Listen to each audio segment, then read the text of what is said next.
What's going on, everybody? Paul Hickey here with NoOffseason.com. You are consuming the Sports Card Strategy Show, brought to you by Graybo's Sports Cards. Graybo's Sports Cards is a local hobby shop owned by Gray Burnett, Ryan Fitz, and Duke Denny One-Time Dodson, and is located in the Arts District in Richmond, Virginia. Graybo's sports the best selection of raw and graded singles in the Mid-Atlantic and a wide variety of wax. Graybo's breaks on Whatnot and or Drip 5 nights a week. Listeners of Sports Card Strategy can receive a 10% discount from Graybo's on Drip, Whatnot, or their website at graybos.co by entering the code STRATEGY2023. You can follow all of Graybo's news and updates on Instagram at Graybos_cards.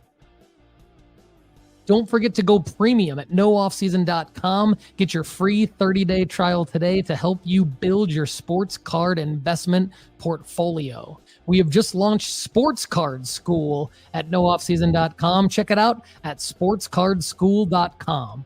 All of the data we use on the Sports Card Strategy Show is from Market Movers. Get a free 14-day trial followed by 20% off for life by using the promo code NOOFFSEASON at marketmoversapp.com today.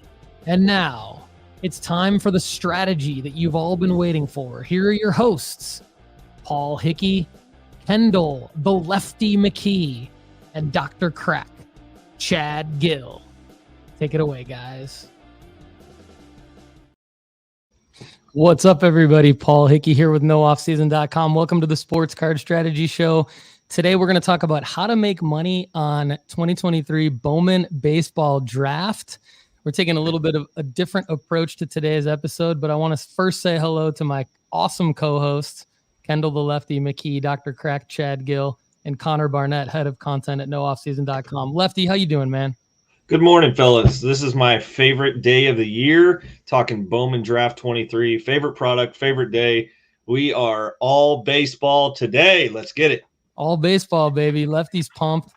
I know he's put a lot of work into prepping for this episode. So is Chad and Connor. And Lefty and Connor are constantly working on our baseball card rankings at NoOffseason.com. So be sure to always check those out daily, weekly, as we keep them updated for you, especially with these Bowman draft singles hitting the market.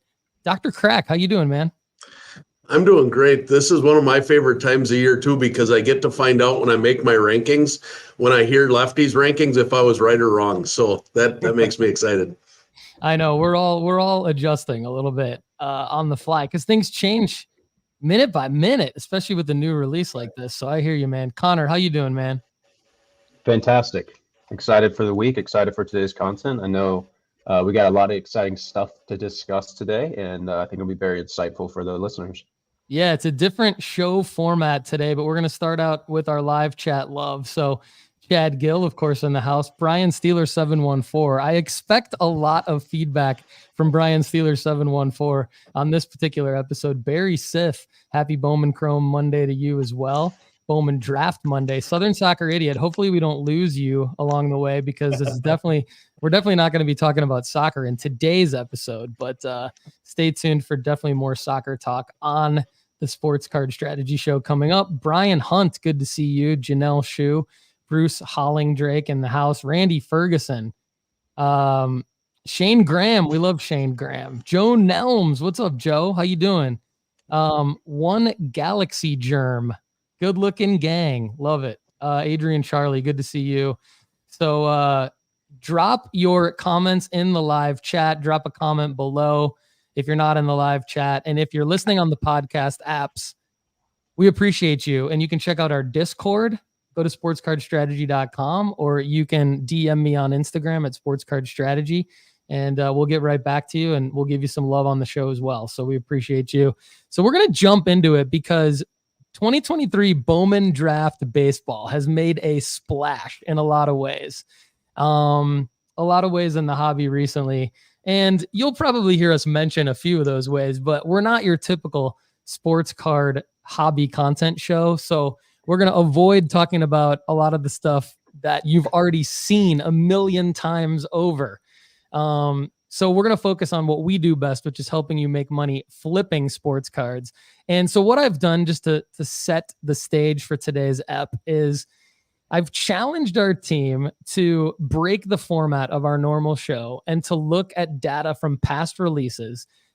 And today's show is going to be all about pattern recognition to make predictions on which guys coming out of this release, Bowman Draft 2023, should we be buying singles of, when, and what do we expect them to go for during their selling marker, right? So challenging to only buy with a selling marker in mind. Now, what we've uncovered in our research here is that there's more than one selling marker than the call up. And so we're going to elaborate on that because we've been hitting on the call up as the main selling marker for a lot of our prospects, the initial call up. But Lefty has astutely brought up in a lot of the deep dives that looking at the hype leading into the call up might be a wiser strategy when looking at some of the guys that are in our baseball card rankings. So we're going to elaborate on that. And the other thing too is I think, and I want to get Lefty and Chad's take on this before we jump into our first topic is, typically when we talk about all sports using a blanket statement, which Chad knows I hate, but using a blanket statement, when we talk about all sports, we typically say, when a new release comes out, the smartest thing to do is to go where they ain't and go back to a previous release of that particular item or SKU and see what deals are there out of the rookie class from that particular year, because typically the prices have gone down upon the new release when everyone in the hobby is hype about the new release. So we always like that as a buying strategy. So for example, normally we would say, go back to 2022 Bowman draft now, go back to 2021 Bowman draft now, now that 2023 draft is out. But we're going to examine, what opportunities exist there. And if in fact that is the best path to profit in today's episode, or if there are ways to engage now with Bowman 2023 draft and make money in the next 6 to 12 months. So I think this is what gets me pumped about what we do, because I feel like we're doing, what a lot of other shows don't do. So Lefty, I know, again, this is something you and I have sort of built together before Chad and Connor joined as a strategy. And then, things change all the time and we sort of try to unpack things as they change. So just what's your take on that real quick before we jump into the first topic here? Well, I think more than anything, a progressive learner is very important. We're always learning, right? We can set something in motion, but it's not in concrete. Like, we are always going back to what we've developed and say, can we do this better? And I think that's what we're going to look at today is there is some data to be looked at to say why there are some buys in the hobby right now and there are some holds in the hobby right now, which is going to be contrary to what we have said. There will be some things that I'm sure we will get questions about on the Overflow show so that we can dive deeper into the actual strategy of what we're trying to implement here, because in today's episode, we're going to bring forward some new things. We're going to say this guy, for instance, is a buy right now, and these guys are not for XYZ. And this is because of stuff we've said previously, plus new data we are bringing forward in the way the climate of a 2023, 2024 baseball investing climate is moving forward. So we are always trying to make our plays and our suggestions based on market cycles and the activity that we're setting before us in terms of our entire investment portfolio and everything that's going on in the market. So if we never change our strategies, that's actually ignorant. That's ignorant if we never change our strategies. So you will hear us talk about something that we've dug up today in a new form or a new way. And it might challenge the way that we have previously said stuff. And that's okay, because we're continual learners. We are self-feeders, and we're trying to develop you into a self-feeding model of investing here. We're giving you the best tools to move forward so that you can make money going forward, but not so that you just follow our suggestions blindly, but so that you take what we have, build your own, use the strategies that we've developed, and then make money for you. Make your money make money for you. So I think that is a very broad way of where we're moving the rest of the episode. But I think you have to stay on top of your strategy. You can't just set it and forget it, Paul. You absolutely nailed it there. I couldn't have said it any better myself. Chad, you've actively learned throughout all of your years in the hobby, and you've been a collector and a flipper simultaneously because you flipped to fund your PC. And I'm sure you've seen a lot of different changes in the market cycles, and you've probably had to make a lot of adjustments in how you've made money. Talk about that, because I think Lefty totally nailed it. Like, if we weren't constantly tweaking our strategies to make money, then we would be losing. So talk about it. Well, first of all, I'm a hypocrite, and here's why. Sitting here listening to the beginning of this episode, I just realized that anybody that had listened to me since I was in grade school, I've told them I hate history. I hate history. I hate everything about history. And sitting here, I just had an epiphany that I'm a hypocrite. Baseball card collecting is all about history. You have to learn about the past so that you can create a strategy for the future. So, oh my God, it just hit me. I feel like I'm a hypocrite. Anyways, history tells us that you have to be fluid, and you have to be willing to change, because the market changes, the economy changes. The manufacturers change, right? What is Topps trying to do right now? They're trying to be innovative, right? They're trying to bring us new stuff that has never been done before to bring and grow the hobby 10x. Well, if the hobby grows 10x, the one thing that I have as a manager here at my place of work is trying to figure out how to manage these new young people, right? And I've had to adapt my managing style so that I can stay successful and relevant, so I don't lose my position. Sports cards are the exact same. I think, Paul, you have to stay relevant with today's strategies, and that's what we're here trying to talk about. Yeah, absolutely. Great point. And Connor, I know you love data, and so I think what we're alluding to in the top of today's show is pattern recognition based on past data. Talk about how important that is, to Chad's point, to learn from past data. Well, I think that Chad and Lefty's points both flow well here, because if we're talking, you mentioned blanket statements at the head of the show and how you don't like them. And I think that past data in the ever-changing market, like Lefty's discussing, is a reflection of why those blanket statements don't frequently work, because the market is shifting, the climate does change. And it's important, like Lefty's saying, to stay on top of those strategies, because if you're not keeping up with where the market's at and keeping up with those historical trends, you're going to miss seeing them shift. And I think today we're going to do a lot of breakdown on trends we've seen over the last couple of years, and how there might be more opportunity than we previously thought, based on what those trends show us. Certain players and certain makeups that just tend to move in a certain direction at certain times that could offer more than one, not only buying marker, but selling marker. So excited for the data you have today, and excited to hop into things.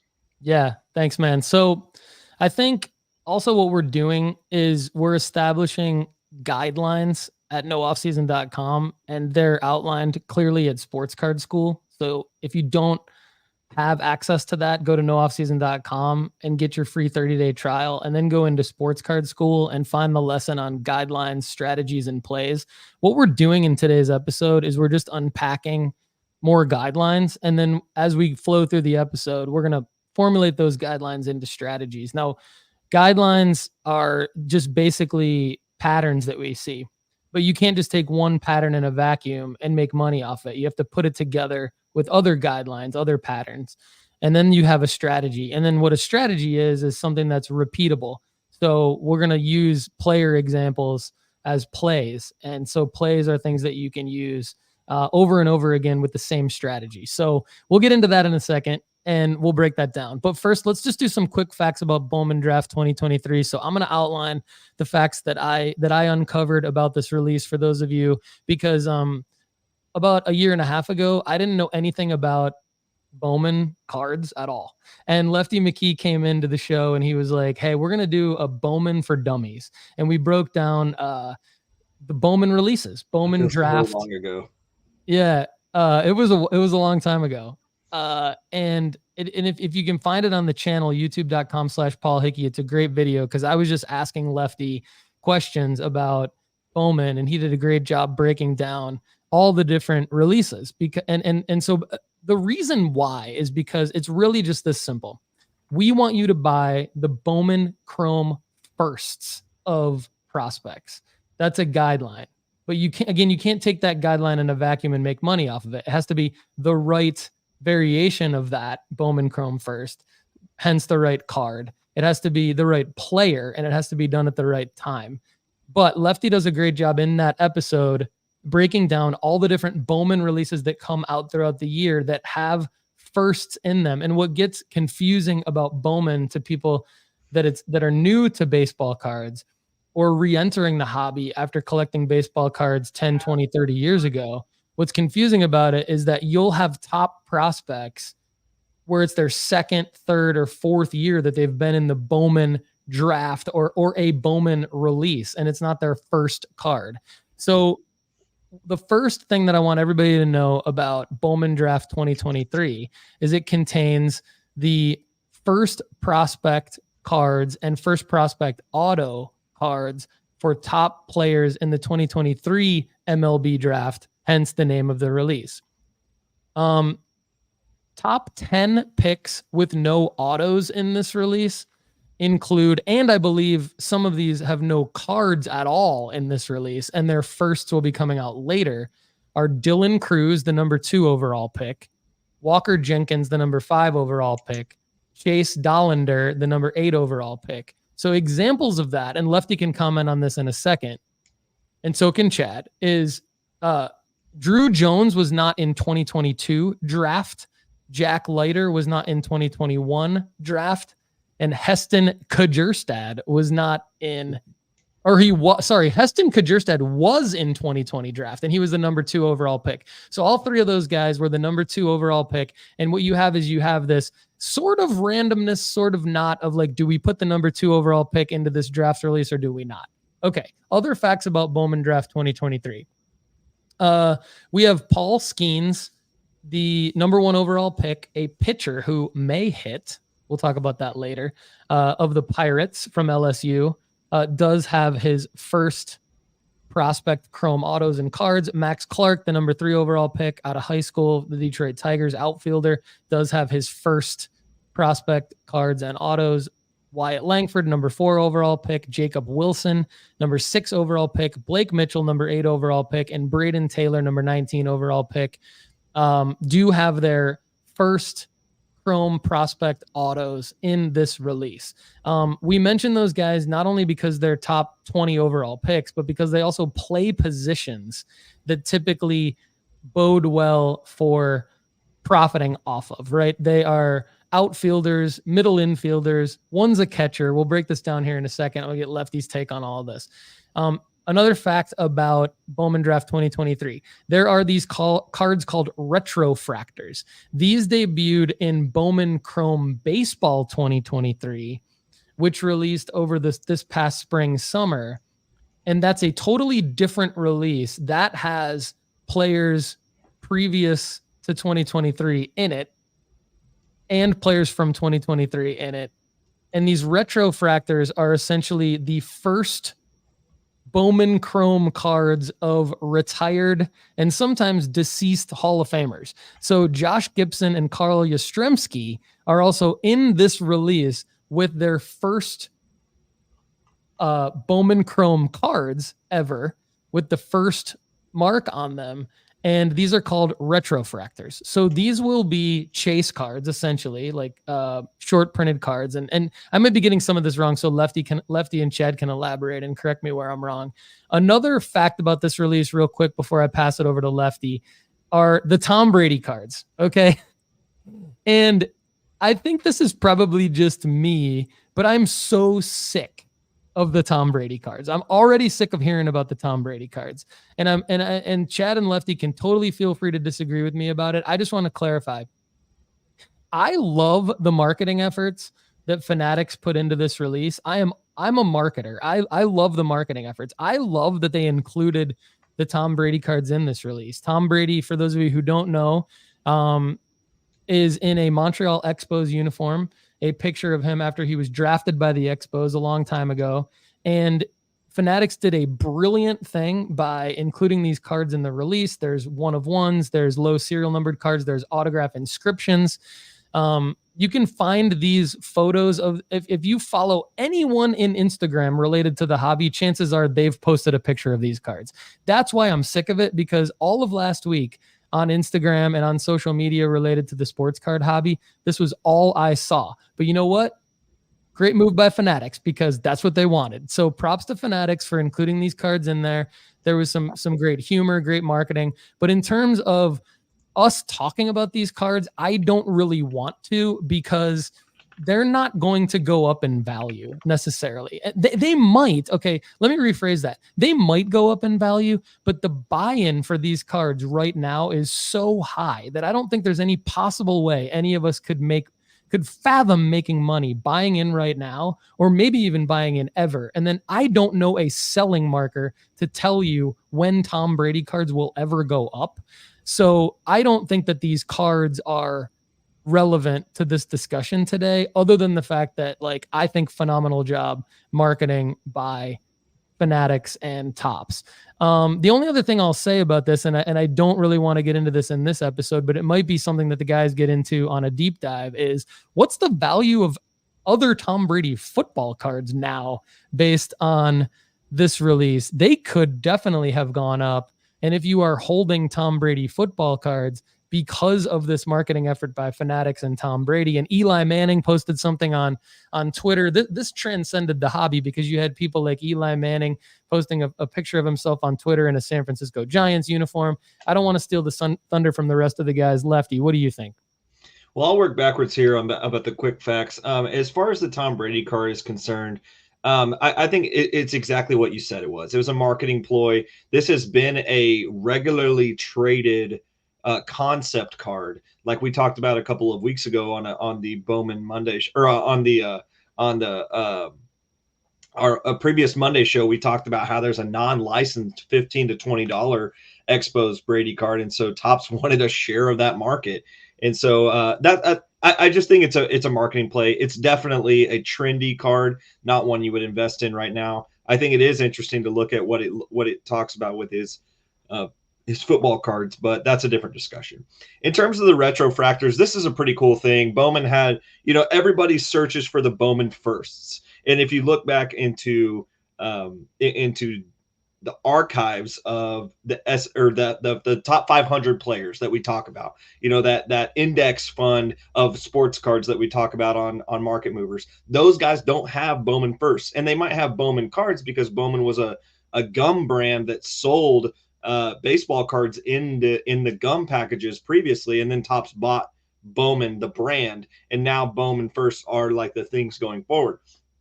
But to put these retrofractors in here is pretty neat, I think. It's kind of gimmicky, but there is a uniqueness to it. Once they are in here, they never will have another Bowman card in production. So like the Roberto Clementes and the George Herman Ruths, or Babe Ruth as we commonly call him, those have been already previously in releases. And then Carl Yastrzemski and Josh Gibson are in this one. I don't think it'll be that as highly produced. Josh Gibson and Carl Yastrzemski are nowhere close to the names that Roberto and Babe Ruth have, so don't really think it's going to be that big of a deal. Is in terms of contains the chrome autos in this pack, there are some good ones, and there are some guys that we are in love with, but there's a lot of ones that we are not in love with. For instance, like Blake Mitchell, a high school catcher, definitely on the Royals. Don't invest there. High school catchers don't translate well at all when you look at statistically, minus card prices. They don't translate well to the major leagues. So not a fan of Blake Mitchell's cards. Jacob Wilson, I'm not ready to invest in an A's shortstop yet. Just plain and simple. And then the Rays, that's far down the checklist, number 19. You can move higher up. But there are some guys in this checklist that I do like. In terms of the no autos release, Walker Jenkins is a letdown for me here, because I was very excited for his cards. But I will say they've already confirmed him as the 24 Bowman chase. And you're saying, why is Walker Jenkins the chase rather than Dylan Cruz? Dylan Cruz has signed a Panini exclusive here. And so that's what we are looking at. Cruz cards will only be Panini exclusives. So we will likely see Panini Instants and stuff like that come out with Dylan Cruz. But Walker Jenkins is somebody in the top 5 that is extremely underrated. So look forward to us getting into Walker Jenkins in the future. And as far as Dollander is concerned, he is a pitcher from Tennessee. I don't think they wanted 2 massive, speaking of the Vols hat, go Vols, Connor. The Dollander is going to be competing against Paul Skenes anyway, and they're always going to be compared against each other.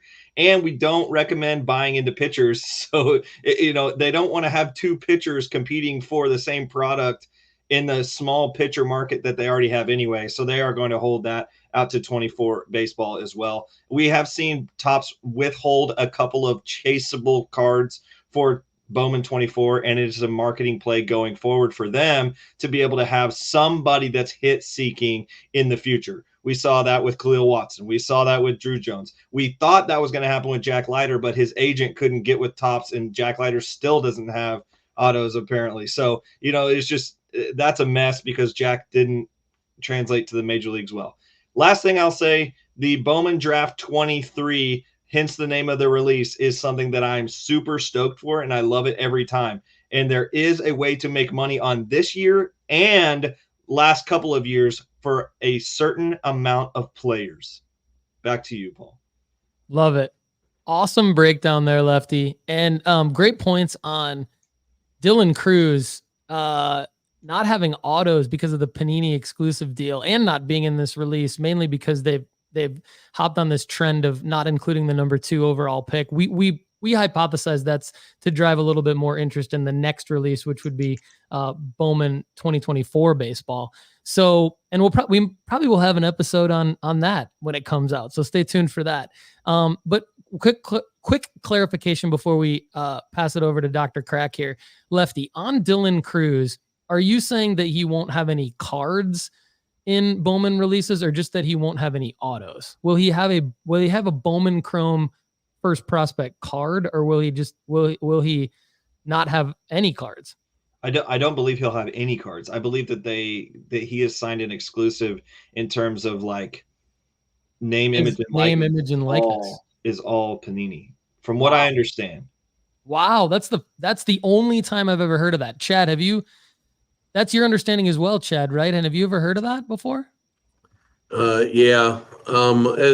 Right now with the pissing match between Topps and Panini, you're going to see more and more of this type of crap going on until one or the other owns everybody. But yeah, that is my understanding, as well as Dylan Cruz will not have a Topps or a Bowman card of any sorts moving forward unless Topps ends up buying Bowman. So you'll have to watch for the Scotch taped child labored Dylan Cruz off in the instant. Oh, love it. Hey, Chad, real quick. Sorry, Lefty. Hey, real quick. Just want to say hello to Ryan Painter and Luke Menkel in the live chat. But I wanted to, before we ask Chad about how to make money on the wax side of Bowman Draft 2023, I'm going to break that down a little bit. Chad, do you have any thoughts about what we've discussed so far? Yeah, I mean, just like I think Lefty hit the nail on the head. There's some prospects that I am just completely fading. That's for a different episode. There's a few that I'm really super high on that might surprise even Lefty, but again, a different episode. For this here, the retrofractors I think are cool, but being a collector first, so to speak, I've said that before, I'm a collector first. I have no interest in the retrofractors. I want a guy's rookie card. I could care less about a 50-year later shiny chrome. I mean, I want the cardboard gum stained, I want something that smells like vintage. I don't want this. I don't want a Roberto Clemente chrome. That's not for me. That's interesting. I'd like to know from the audience what you think. So drop a comment below at youtube.com/Paul Hickey. If you're listening on the podcast apps, go to youtube.com/Paul Hickey, subscribe to the channel. We need your support over there on the channel, and drop a comment on, do you care about these retrofractors? I think that's interesting. Lefty, you were going to say something real quick and I cut you off. What were you going to say, man? Well, I was just going to say we have seen Panini exclusives before, but it's just not hit this sport. We've seen how Arch Manning Panini exclusive. We've talked about how Garland has had Panini exclusive autos and things like that, and how some of his investable cards were not in certain releases because of such things. We talked about Garland a couple weeks ago having a big kaboom, and that being something that because of a Panini deal. So I think this will be something that we continue to see moving forward. Unfortunately, like Chad talked about, it's a piss and match right now. And they're just trying to get some effort, that they're like, okay, we can get one of these guys. I'm sure they reached out to all 5 of the top 5 guys and said, who wants to sign a Panini exclusive deal? We'll throw a bag at you. And then Dylan Cruz was like, yeah, sure, I'll do it. Unfortunately, Max, I think, Dylan is one of the fastest to the MLB, which would have been nice to have his cards up quick. But we have Mr. Wyatt for that. Other than that, I think that's what I wanted to say there and say. But I will say, if it's not for the collector and it's not for the investor, why the hell are they putting these retrofractors in anything? Because I would say it's not for us as investors. No, it's not. Yeah, it's got to be. I can tell you who it's for. It's marketing. It's a marketing. It's marketing. It's for my kids. Kids, I mean, the younger people absolutely are eating this up. My kid thinks it's one of the only cards he wants is the retrofractors. He wants to collect the whole entire set of he thinks it's the coolest damn thing because it's old players with new cards. Topps, if Topps is listening, here's your $1 million, $1 billion play to get collectors. All right. If Topps, please listen to me. Jeff Wilson, listen to this show. You haven't in. Get Topps to do this. Here would be the coolest damn thing ever. Retrofractor cards on original cardboard stock cards in a separate pack included in the box with gum. Okay. So you have like 4 cards in a sealed pack inside the box with only retro cards. They're all cardboard stock and they have a damn piece of gum in there. I would want some of that. Okay. Intense old school collector Chad just entered the show. Welcome, intense old school collector Chad. Fruit stripe gum. Why don't have you in there too? Get a sponsorship deal with your fruit stripe gum being in every pack. Yeah, exactly. He wants tasteless hard gum with weird white residue on it. Okay, back to the show. Let's make money on wax out of 2023 Bowman draft. And so I did a little analysis, and I like historical data. I like pattern recognition. And so when you go back, you can go into, marketmoversapp.com is a great tool. We all know that. And you can save 20% for life using the promo code no off season. And when you do that, it actually really helps our business and it saves you money. So we would love it if you do that, but we're going to give you the data on the show, the Sports Card Strategy Show right now. You can go back and you can see 2021. You can compare Jumbo Hobby. What is a Hobby Jumbo? It's a hobby box with 3 autos. And there's probably other things about the configuration that we don't really care about. So I'm just going to stick to Hobby Jumbo equals 3 autos, Hobby Super Jumbo equals 5 autos, and regular Hobby equals 1 guaranteed auto. Okay, 2021 Bowman Draft Jumbo Hobby. The opening price was $400. January 2022. The peak price was in February 2022. $889, so it more than 2x'd. The low point in its price was September 2023, $464. And the current price this past week, $475. So it's still higher than its opening price, but it peaked at $889 right after a month after it came out. 2022 Draft Jumbo Hobby opened at $420. Its peak price didn't really peak until this month, $800.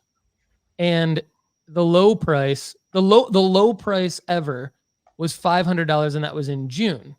So that was 6 months after it released. So it came out at $420. It went up, and then it came down to $500, but then it peaked recently in December this month of 2023 at $800. Its current price is $675. Now, 2023 draft jumbo hobby opening price $560. Now, what I want to unpack here is that what the historical patterns tell us of this is that when you buy the jumbo hobby box at its opening price, you should be able to flip it within the next 6 to 12 months for a profit. And to me, that is unique to the sports card hobby, meaning there are not many other releases that you can do this within the next 6 to 12 months. We had a question on the Overflow show last week about hockey, Upper Deck Series 1 and Series 2 hockey with the young guns of top players. And you do that analysis, and it's like, yes, when there's a generational talent in a basketball, hockey, or football release, you can make money on sealed wax, but it takes a generational talent. It takes that generational talent actually performing to that level of expectation, which is another thing that rarely happens. And even then, it takes several years for the wax to go up. That's why I'm generally uninterested in buying wax. And so a blanket statement would be, you can't make money flipping sealed wax, don't do it. That's a blanket statement. But when we uncover this, when we unpack, when we really look at this particular release, and one of the reasons why we are dedicating an entire show to this release is because this release is unique to that, and it breaks the pattern. And now you can use this release to flip wax, which blows my mind. But if you think about it, it makes sense because of what we talked about at the top of the show. It has many of the top prospects, first prospect chrome autos in it, hence the name of the release, Bowman Draft. So we're going to skip Lefty real quick. We're going to come back to him, but let's go to Dr. Crack, Chad Guell, because I've heard him say on our deep dives that he actually has a play in mind where he is like buying wax to flip the wax, to get into different wax, to flip that wax, or to buy singles or something like that. To buy gum. Flipper Chad. Let's go over to buy gum. Let's go over to a complicated flipper Chad to break this down for us. All right.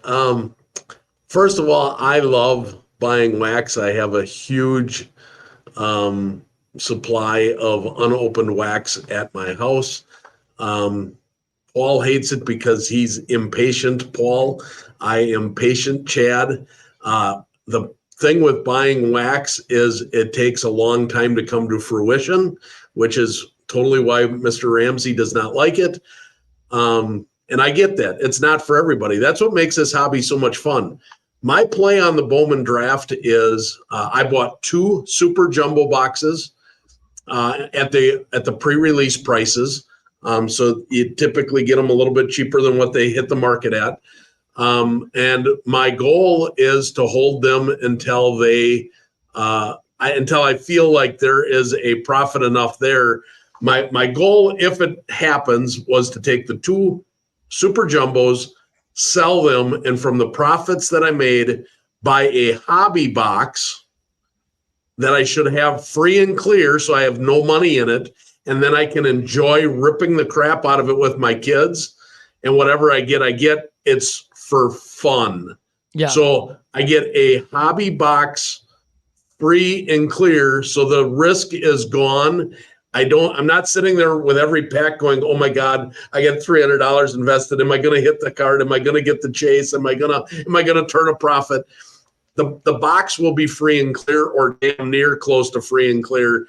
No pressure, just fun, just old fashioned, rip it open, whatever you get, and it doesn't matter. That's my play. Makes sense. And I'm glad you said that. It's for fun, because as I pass it over to Lefty, I just want Lefty to talk about some experiences that he's had and with people in the hobby that he knows well with ripping this stuff. And let's emphasize the fact that if you want to make money buying Bowman Draft 2023, based on our analysis here, what we're saying is that it's the draft jumbo hobby that does this pattern. And it is keeping it sealed and flipping it at the right time. Lefty, talk about your experience with Bowman Draft in general in the past with the wax product. So anything you want to add around ripping it, breaking it? You've been a breaker. What's the strategy here? Are we on the right track with my breakdown of the strategy of keeping the wax sealed and flipping it? Or are there opportunities to actually rip this product and profit? Or are there opportunities to buy into breaks and actually profit? Because typically we say breaking is not a sports card strategy, but this product is unique. Talk about it. Yeah, I think the jumbos, especially with draft specifically, are kind of an anomaly right now. Where in 2020 and 2021, wax was so scarce, people were buying wax off of the shelves in Walmart and doubling it. That's just not the case anymore. You'll see pictures all the time of like, I've got $100 to spend. What do I buy? And there's like all this wax on the shelf of like Donruss, XYZ, blah, blah, blah. Everything's discounted. That wasn't the case in 2020 and 2021. The manufacturers weren't up to the level we needed. Everybody wanted sports cards, so people were buying wax. They were going at like 5 a.m., buying it and flipping it for like 2-3x. That's why everybody was into wax at the time. Now we don't have a supply issue. So the wax is not as investable as it was for most products. For this product, the chases become more desirable as they level up.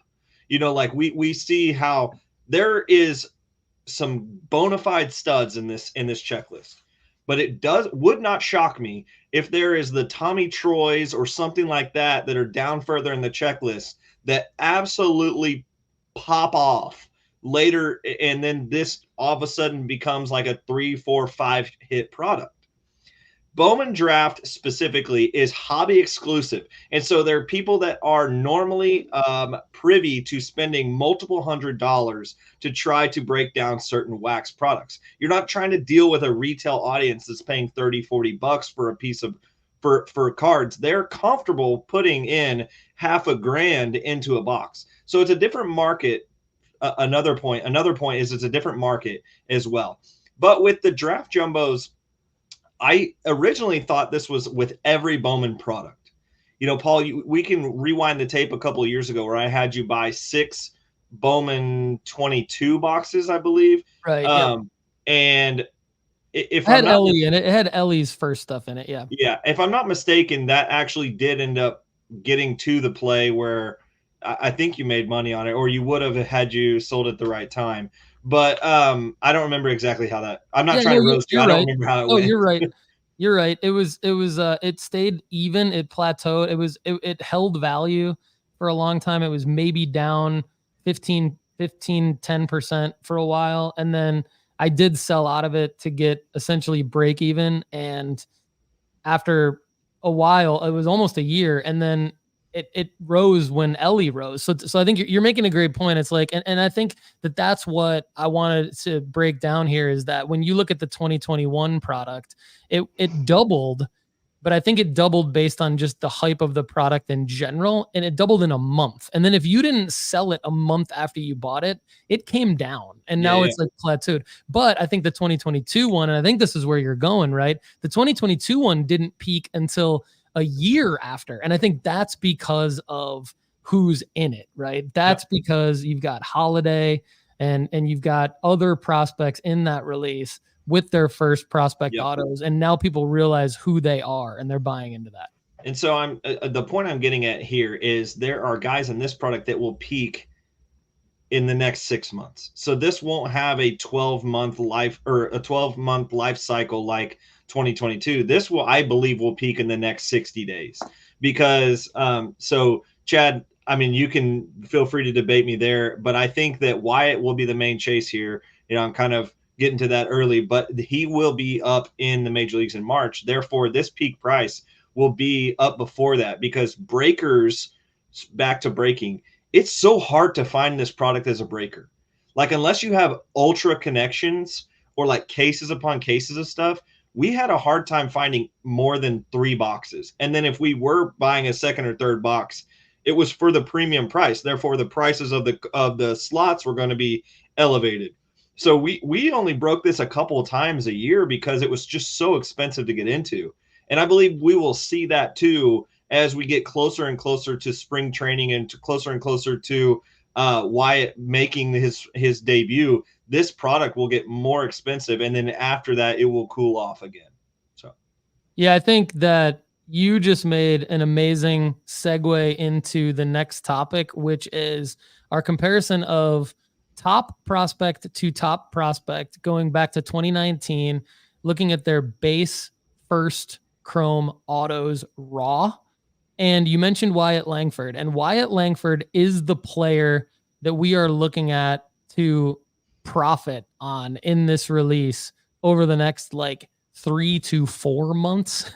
And we'll break this down, and I'll let Lefty comment on kind of why that's the timeline. But if we go back into the pattern recognition of this comparison, and we pick the base chrome first auto raw, because these are cards that when you do get them graded and you get a 10 or maybe a 9 at PSA, you can exponentially increase the value of this card. But these are not cards that you have to get graded. These are cards that will inherently spike when you sell them at the right time, based on a hype cycle or a performance spike. But we like to try to go with the hype cycle. And we're going to talk about that in a second. These are cards that will have high upside even without being slabbed, being graded. So if we go back to 2019 and we look at Adley Rutschman, so he was in his first base chrome prospect autos were in 2019 Bowman draft, opened at $351, dipped after 6 months to $229, and that's why we typically say wait, right? Wait until the market settles, wait until there's less hype. It dipped to $229. Then 6 months after that, it went back up to $306, but it's still lower. It was still lower than the opening price. Then at call up, it went up to $501 on May 21st of 2022. So that's the call up spike that we talk about. And that's typically when we send out our sell alerts, we say it spikes at the call up. So that was that pattern. However, in October of 2022, that card sold for $600. So based on several factors, Adley's performance, different hype, things around him, it did go up to $600. However, its current price is $228. So you see the pattern that we talk about, where we talk about getting out of these guys. And this is Adley Rutschman. This is a guy who is an all-star. So it's like, it doesn't matter how well these players perform in the MLB. We are not prospecting. Even though we're talking about prospects, we're not prospecting. We're just buying at the right time and selling at the right time based on historical data and pattern recognition. Now, when we go to Spencer Torkelson a year later in 2020, he was the first overall pick in 2020. The chase in that release, although there were other good players in 2020, Torque opened up at 503. He dipped to 405 6 months later. He dipped even further 6 months after that to 326. So again, you see that pattern. That's why we're always saying, wait, don't buy in. Torque, then his all-time high, which is interesting, and this is Lefty, the pattern that Lefty's been hitting on the deep dives. When there's hype around spring training, that can be a marker to sell at a high point pre-call up, because what happened with Torque, his card sold for $666. So if you were the person that bought in at 503, now you can profit. If you were people that bought in at 405 or 326, now you're really doing well if you sold at that point, because in April of 2022, there was some spring training hype around Torque, even though he didn't get called up. That would have been the point to sell him in that spring training hype, because by the time he did get called up, it wasn't till August, which is another point I want to talk about. August call-ups, not doing well. Not many sales around the call-up. And it now, the current price of that card is $150. So, and that's based on like a lot of fatigue around, like the fatigue wearing off of the hype, prospect fatigue, him not playing well, him kind of like he and Jared Kelenic kind of both follow that pattern. Now, if we get into Marcelo Mayer in 2021, now he was the 5th overall pick, I believe. But when you look at who was in that release, I'd say there's probably like 3 or 4 people that we could have picked. They're all kind of in the same boat here. Mayer opened up at 540. in January of 2022. He dipped to 225 in July of 2022. He dipped even further. Well, he actually, he stayed at the same price, 225, a year after the release. So 6 months after the dip, he stayed at 225. So now we're looking at Mayer. The last sale of this card, his first prospect auto raw, is $115. So he's down from 540 with the opening was his peak. So now let's look at Jackson Holiday. Jackson Holiday, first overall pick in 2022, opened at 313, went up to 395 6 months later, went up to 562 6 months after that. His all-time high in August was 600. So now you're looking at doubling your money if you bought in early. The current price is 411, which is why we've been talking. That's why we've been talking about buying Jackson Holiday so much on this show recently. So now the question is, what do we do? What does this data mean? How do we use these previous trends to break down what to do in 2023 Bowman? So there's a lot of lessons here to unpack. But when we look at Wyatt Langford, I'm going to pass it over to Lefty.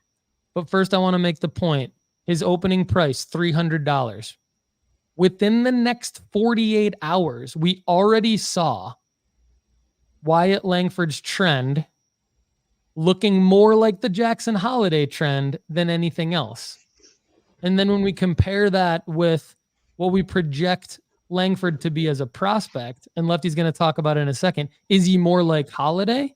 Is he more like Mayer and Torque, where it takes a little bit longer for him to get called up, hence the fatigue, right? Because fatigue equals dip equals probably not even getting back to the ceiling upon call up. So bad. But just real quick, Lefty, before you go, I just want to say here are Langford's sales on the first day that his single started selling: 180, 193, 275, 280, 289, 290, 300, 300, 300. The next day, December 14th, 300, 300, 316, 340, 345. So we've already seen in the first 48 hours of his singles releases, we're seeing the pattern where they're going up, they're going up, they're going up. Good news, they're not as high as Torkelson and Mayer entered at. They're more like where Holiday entered at. So, Lefty, where does Langford fit into this pattern? Is he going to be more like the Holiday, or is he going to be more like the Torque and Mayer? Yeah, I was completely surprised when I looked the first day, first Wyatt Langford auto that sold in the 100s. I was like, what the heck is going on? Then I was like, I need to focus everything I'm doing to get as many Wyatt Langford autos as possible right now, because I believe this is easily a $400 card. And then, now we're at 345. I still think is an undervalued evaluation of where this guy should be, because there is no prospect runway. He will be called up in the next 6 months. There is no discrepancy for how he's done in the minor leagues. He's destroyed at every level, absolutely raked. He came out as an incredibly high prospect that could have been drafted number 2, 3, 4, the fact that he fell to the Rangers was just a gift for Rangers fans out there. He's got a profile that's extremely projectable, and he's going to be on a team that just won the World Series. Like, there's so many good markers for him that in terms of his media, his hype is good. I don't even know if his hype is where it will be. I think people don't really even know who Wyatt Langford is yet. And then you're going to have this guy who is a good ball player, absolutely frame-wise. He's exactly what you want, and he's going to destroy baseballs and fly all over the outfield. Like, he's a five-tool player. And so this guy is undervalued. I briefly dove in on Wednesday when Connor and I pulled up a chart of Churio, Holiday, and where I believe Wyatt Langford will be. And we saw a massive drop from Bowman Chrome down into in the first 30 days. But Holiday didn't have that massive drop because the value of his product was high.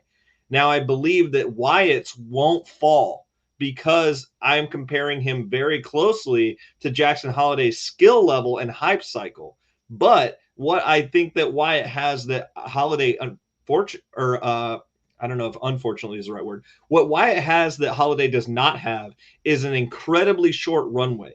He's a helicopter here, not a jet airplane. You know, it's not going to take a long time for him to get like this guy is like, boom, we're here, right to the majors. You know, he could have gotten called up in August or September, and there was even talks about him getting called in up to the Rangers in the second or third round of the playoffs. This guy's a bona fide stud. He's an absolute raker at every level, and he's got all the numbers and projectables that you want. So Wyatt Langford is a buy in this product for us because of all these scenarios. He's a buy in this product because we believe if we look at the projectables of the top number one chases of the past couple of products and who he is now ranked as our number 3 in our baseball rankings as of today. And so he is with that top like 5 dudes. He is just coming under Jackson Churio, who we have been praising the name of because we believe you will make money. I bought 3 of them this week at $250. I spent $750 on a Wyatt Langford card that I believe could have a shelf life of $450, $500 in the next 3 months.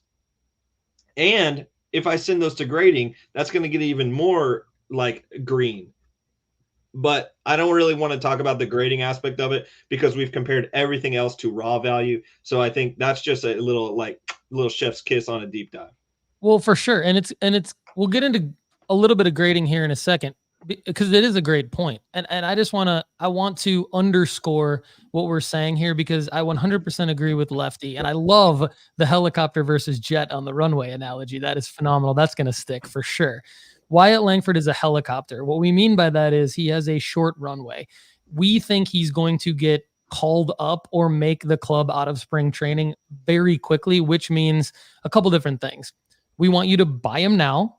We want you to pay attention to his prices going up in spring training, and we want you to sell at the point where you have profited to the amount that you want to profit. We will send out a sell alert at some point on Wyatt Langford, probably in March or April, when we feel like it is the time to sell based on where you would have bought in around this time. So you can text sports cards to 1-833-992-5727 to get your sell alerts. But one more thing I want to say about Wyatt Langford is that I did buy a Wyatt Langford Bowman Chrome First Prospect Auto Raw, this exact card we're talking about, for $299. I was lucky enough. I feel like I was fortunate enough to get the $299 price on December 17th, as the prices have gone up past that in auctions. So I was able to make an offer for $299 and the seller accepted it. And I don't believe I am going to grade that card. I don't believe I'm going to grade that card because he's a helicopter. I think there's a chance I could get it back from PSA, but I don't want to risk being in the situation Dr. Crack was in last year with prospects like Junior Caminero and those guys. So I am looking at Wyatt Langford. And the other thing I'll say is, why would you buy I know I said a minute ago that you could buy a jumbo hobby box of 2023 draft and you could flip it quick. But to me, that is far riskier. And we all know that our audience has coined me the Dave Ramsey of sports cards. So as the Dave Ramsey of sports cards, what I am telling you to do is if you're thinking about buying the 2023 draft jumbo hobby and flipping it sealed, I would say a much better play would be to try to get 2 Wyatt Langfords with that money, singles right now, and just flip the Wyatt Langfords. But I know Connor has something he wants to talk to Lefty about. So I'm going to pass it over to Connor to talk about maybe what he would do in this situation and then ask Lefty a question about Bowman Draft 2023. Well, I also, excuse me, I also really liked Lefty's helicopter versus jet reference. And I'm wondering if we can pull that and take it a step further for some guidelines.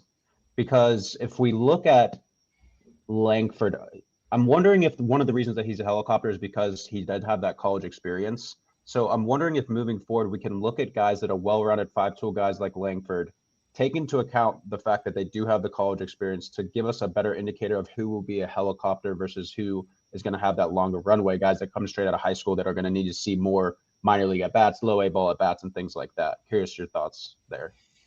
Yeah, I think this is definitely something that we can talk about on Wednesday, Connor, when we look at different other guys that are experienced college hitters coming out of the draft early.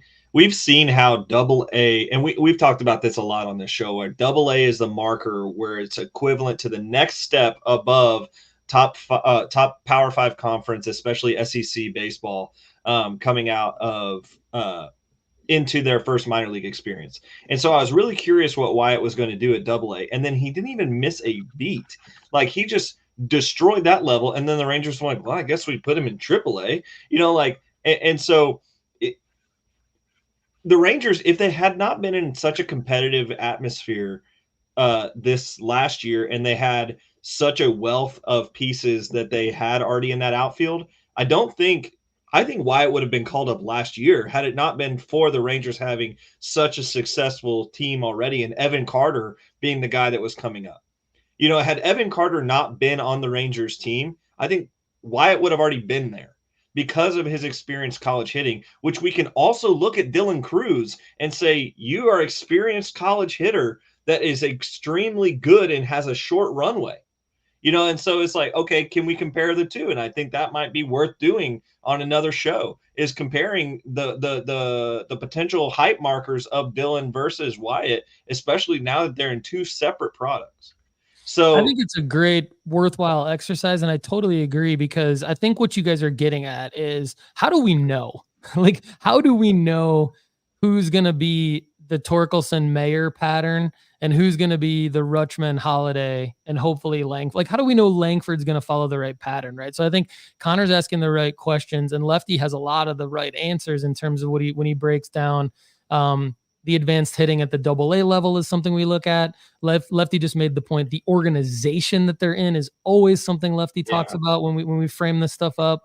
Lefty, what are the other factors, right? I mean, you're looking at hitting, you're looking at organization, you're looking at the track record of the organization related to prospects, related to draft. Talk about that for a second, about like, what's the criteria? Frame that up for the audience, why we're so confident at a guy like Langford following the pattern of Holiday. Yeah, you've made the comparison with Torkelson as Torkelson also was a college hitter coming into, and in his prices took a step back. But also Torkelson and Andrew Vaughn, I'll add Andrew Vaughn as well into this category, because he was an advanced college hitter that came into the draft and was drafted really early by the White Sox. And now we've seen his prices really fall off because of his experience in the MLB. Both of those guys are corner infielders, mashers. They are guys that are going to be big power profile guys, similar to that. And that's not always translated into good investable players at the baseball card market. When we look at good investable players, we look at shortstops, we look at center fielders, we look at speed profiles, we look at guys that are going to be flashy players on a lot of sides of the ball. Are they extremely marketable in other areas? And I mean, look at Pete Alonso's market versus somebody that's like, I just look on his same team. If you have Francisco Lindor's market versus Pete Alonso's market, there's a different profile of player there. So when we look at Torkelson in reference to Wyatt, I believe Wyatt is a more desirable position player. He's got better numbers. He's faster to the market than Torkelson was. I believe he's on a better team. He's got different skill sets that Torkelson does not have, and he's not relying on the deep ball to make himself effective in a Rangers lineup. This guy was fast. He plays defense well. He plays offense well. He's in a marketable situation or on a team that spends money. It's going to be highly profiled and going to be on national television quite a bit because they're defending champs. Plus, this guy is a good caliber dude. Like, that's not even something we haven't even mentioned yet. Look at what Khalil Watson's cards just fell off the map last year because they elevated him so far, and then he was just, or 2 years ago, where he just fell off with the Miami Marlins. They put him all the way back in Arizona Complex. They put him as far down as possible just because of his attitude and because of he wasn't getting along with the brass. Wyatt's a guy that's going to come in, do his job, do it well, do it extremely well, and card prices. I literally don't see a situation where Wyatt Langford doesn't go up. Unless he comes to the major leagues and absolutely craps on himself, similar to Kellenic, then it will just, his cards will be explosive. Plus, we're not even going to worry about if he craps on himself in the major leagues because we're going to sell before he craps on himself. 100%. Well said. You nailed it, man. Great stuff. Lefty McKee breaking down why from a baseball perspective and from a sports card investment perspective, Wyatt Langford is the guy, and the data pattern we've already mentioned is already reflecting that. So let's jump into top prospect to top prospect refractor PSA 10s, because this is another potential right card. This is a short printed card technically, and in a PSA 10, it has an even lower population. And so it's a lower entry point of a card that you can monetize, being a refractor PSA 10. It says refractor on the back of it under the card number. For those of you who are wondering how to tell if it's a refractor when it's raw, make sure if you're buying a raw refractor that you're looking for that refractor on the back of the photo, and you're not just taking the listing's word for it in the listing title, because some people will put refractor in the title and it's not actually a refractor. Yep. So I want to talk to Dr. Crack about this real quick, because he's graded, Lefty and I have graded a lot of cards, but Chad's probably graded like 20 times more cards in his life, if not more than that, than Lefty and I have combined. So we want to talk to Crack about this. But real quick, it's a similar type of comparison to the same guys, and just looking at, can you make money buying a refractor of these guys out of this release raw and then getting it graded and getting a 10? So Rutschman 2019 pop 1400 on his PSA 10 refractor, opened at $95, went up after 6 months to 110, went up 6 months after that. The 12-month price $285, which was its all-time high. The call-up price, interestingly enough, was $184, but there were 16 sales. So even though it was $184, you would have doubled your money from the opening price, and it was super liquid, easy to sell, which was nice. But the current price is $58. Just real quick, Torque pop 451 opened at 431. Maybe the Mac Jones effect of the Don Russ PSA 10 being first to the market. 6-month price $71, 12-month price $69, all-time high $995. Had to have been an anomaly sale in 2021, because that's just ridiculous. Price at call up $120, current price $46. Mayor is down. Let's just cut to the chase. $254 opening price, down to $55. Big prospect fatigue, big lack of hype. We're like, people just don't even believe in him anymore, apparently. But the Jackson Holiday opened at $155, 6-month price $275. That's its all-time high. It's currently at $200.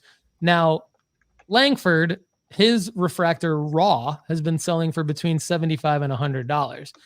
Before I pass it over to Dr. Crack, I'll just say, I said a minute ago, I don't think buying Wyatt Langford raw and getting any of his cards graded is a play, due to the fact that Lefty said he's a helicopter, meaning he's going to get to the major leagues before, or his selling point is going to be before you would really safely get those cards back from PSA. Also, when you can have a Bowman Chrome first prospect auto for a little over $300, but you have to pay $100 for a raw refractor, I think that's a fade on the raw refractor. But I want to get Dr. Crack's take on just in general, Chad, because we talked before the show on what your strategy is buying singles out of this release. I think this might be a good time for you to not necessarily talk about the grading play. Feel free to, if you want, on these refractor PSA 10 analysis, but even more so, just tell the audience what's your overall take and your approach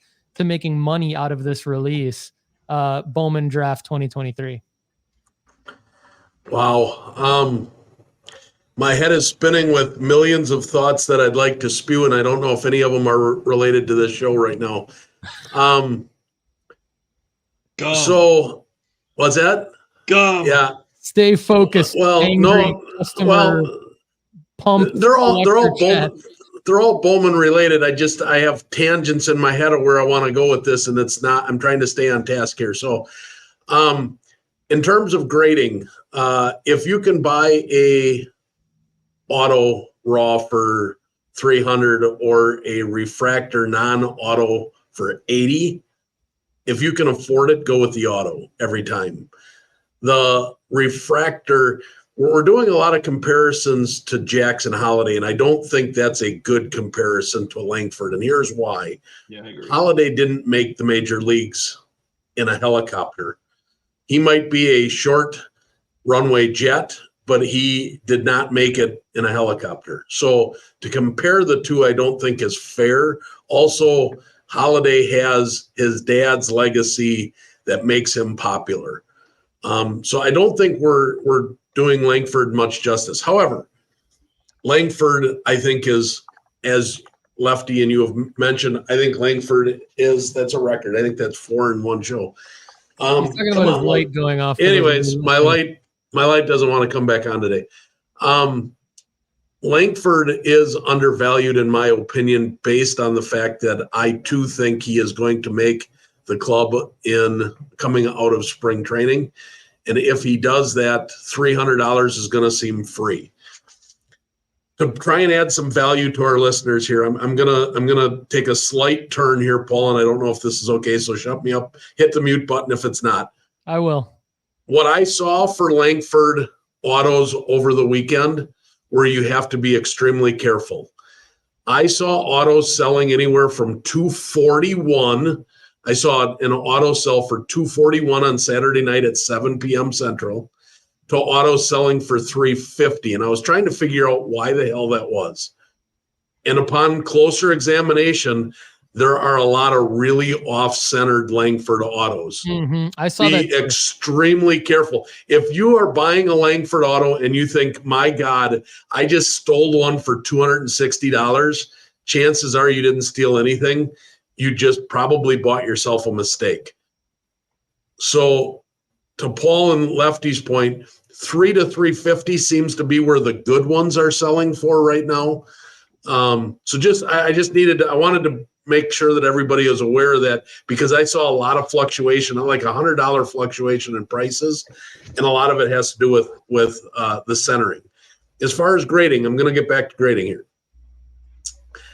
Ignore PSA's estimated time of arrival. Right now, that was their cool thing that they rolled out in December. Ignore it. It has nothing to do with anything. It's nothing but window dressing that means nothing. All they're doing is they're taking the time that they receive the card, they're adding their 120 days to it, which any one of us could have did, and it's not realistic. I've got two submissions that I submitted in early November that are coming back to me already, and one said February 2nd, one said February 17th. They're coming back this week. I believe you have plenty of time right now if you want to grade cards to send them in. However, if you don't get 10s on a Bowman Chrome Auto that has its own market, I think you might be better off not grading those cards and taking the Paul Ramsey risk out of it. Keep it raw. And if this is a helicopter that's going to land on the Ranger squad April 1st, even if you have the time to send it to grading, why? You might double your money, but if you get a 9, you might lose money. You got a 50-50 shot there. Langford's going to ascend so quickly that, in my opinion, the play here is to buy raw, sell raw. Yep. Chad, great work. I too saw the off-centered autos. I'm really glad you pointed that out, because I did see that, and I passed on one that I probably could have got for around the $240 price that you were talking about, and it was clearly off-centered. And I thought the exact same thing you did. I'm like, I'm gonna pass on this one. There's just no way it's gonna I don't even come close to getting a 10. It maybe would be way too off-centered even for a 9. So I thought that would be a loss, and even buying and flipping something that off-centered would be a loss, flipping it raw. I think that it was, to your point, yes, it's so off-centered that I think it would have been potentially even a loss raw, even though it was a Langford auto. So great point there. And yes, I also have experienced the same things with the PSA turnaround time. Essentially, like, I'm thinking, oh, I'll have it back by February. Well, next thing I know, like, I get my grades the next day, which, yes, it's a great, nice surprise, a pleasant surprise. And I think with the one that I bought for 300, the Wyatt Langford Bowman Chrome First Prospect Auto Raw that I bought for 300, the good news when you're paying the 300 or even the 340, which is a lot, right? Lefty and I think it's going to go up. So we think you're going to make money on that. The good news is you're going to get the eBay authenticity guarantee. And so it will come in a nice package from eBay and it'll be sealed with that authenticity seal. And so if you're going to flip it raw and not get it graded, then you don't have to break that seal. You can take good photos of it in that package and in that seal. And then when you sell it, chances are you're going to have better photos. It's going to be a better experience for the buyer because it won't have to actually go through that authenticity program again because it's sealed. So it'll be shipped to the authenticator, but the authenticator is not going to take any time to authenticate it. They're going to see that it's sealed and they're going to immediately get it to the buyer. So Chad's shaking his head no. So maybe I'm wrong on that. Let's not spend too much time on that. That's my understanding. Let's not go into that. That's my understanding of it because that's what it says in there. So if it's not that way, then it's probably a mistake somewhere else. But that's what it says is that when you don't break the seal, that it's still authenticated. So anyway, let's not get into the details of that. But my point is that when you pay that premium, make sure that you're paying the premium for the good centered, good photos on that Wyatt Langford auto. Don't fall victim to what Chad's talking about in terms of the off center. Now, Barry Siff in the comments asked, can you talk about a few sleepers, flyers from the draft box? I knew this was coming. And here's my response to that. I already had a response prepped to, can you talk about some flyers? Yes, we can talk about some flyers, but no, we don't want to talk about flyers because I'm going to talk about patterns in the past. And my own personal experience with flyers is that they're L's. They're L's. I'm the Dave Ramsey of sports cards. I want to help you make money on Bowman 2023 draft baseball. Flyers out of this release are a recipe for disaster because it is a new release. We don't know how these guys are going to do. And you can spend your money on flyers, but chances are you're going to get caught holding the bag. And here's why. Lefty, brace yourself. I know you've looked at this, so I'm excited to hear your take on this. But 2020 Bowman Draft Chrome First Prospect Base Autos Raw. Spencer Torkelson's year. We already went through the Torkelson data. We talked about how you could have profited from Torkelson as the first overall pick. Now let's look at the flyers from that year, okay? Nick Gonzalez, 7th overall pick. Opening price, $126 in early 2021. 6-month price went up to $183. 12-month price was up to $199. Call-up price didn't happen until June 20th, 2023, $63. Okay, Barry, flyers are fun, but when you talk about flyers out of a baseball draft, this is where you lose money going too deep. Now, is the 7th overall pick too deep? In this case, yes. So I'm hesitant to buy flyers out of these releases and to tell you to buy flyers or to even talk about flyers out of these releases. Lefty and Connor and Chad can get into flyers all they want on the deep dives, but I just hope that they qualify those as flyers and they talk about the risk, because the risk of a guy like Nick Gonzalez was almost 4 years after he was drafted, he got the call up. So there was a ton of fatigue related to a guy like Nick Gonzalez. Now, the case studies for this are massive. This is why you have the skeptics in the hobby or outside of the hobby that are like, why would you ever buy a baseball prospect? Well, we know how to make money on the baseball prospects. That's what we're breaking down. We also know how to lose money, and you lose money on guys like Nick Gonzalez. So to talk about guys like Nick Gonzalez out of this release, I'm hesitant to do. Pete Crow Armstrong, 19th overall pick, $85 opening price, 6-month price, $277, 12-month price, $300, call-up price, $300. Great.